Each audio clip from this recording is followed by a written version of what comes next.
శ్రీ శబరిమల ఆలయం పవనంతిట్ట జిల్లాలోని పశ్చిమ కనుమల పర్వత శ్రేణులలోని పెరియార్ టైగర్ రిజర్వ్లో ఉన్న ఒక ప్రముఖ పుణ్యక్షేత్రం శబరిమల. ప్రతి సంవత్సరం 100 మిలియన్లకు పైగా భక్తులు సందర్శించే ఇది ప్రపంచంలోనే అతిపెద్ద వార్షిక యాత్రలలో ఒకటి. అయ్యప్ప ఆలయం 18 కొండల మధ్య నెలకొని ఉంది. శబరిమల వద్ద పుణ్యక్షేత్రం అయ్యప్పన్ యొక్క పురాతన ఆలయం. దీనిని శాస్త్ర మరియు ధర్మశాస్త్ర అని కూడా పిలుస్తారు.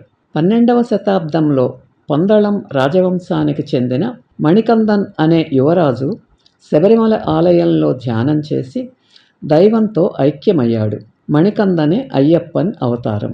1991లో కేరళ హైకోర్టు 10 సంవత్సరాల కంటే ఎక్కువ మరియు 50 సంవత్సరాల కంటే తక్కువ వయస్సు ఉన్న మహిళలు శబరిమల ఆలయంలో పూజలు చేయటానికి ప్రవేశాన్ని పరిమితం చేసింది. ఈ ఆలయం మండల పూజ సుమారుగా నవంబర్ 15 నుండి డిసెంబర్ 20 వరకు, మకర విళక్కు లేదా మకర సంక్రాంతి జనవరి 14, మహావిశ్వ సంక్రాంతి ఏప్రిల్ 14 రోజులలో మరియు ప్రతి మలయాళ మాసంలోని మొదటి 5 రోజులలో మాత్రమే పూజల కోసం తెరిచి ఉంటుంది. భక్తులు యాత్రకు ముందు వ్రతం 41 రోజుల తపస్సు పాటించవలసి ఉంటుంది.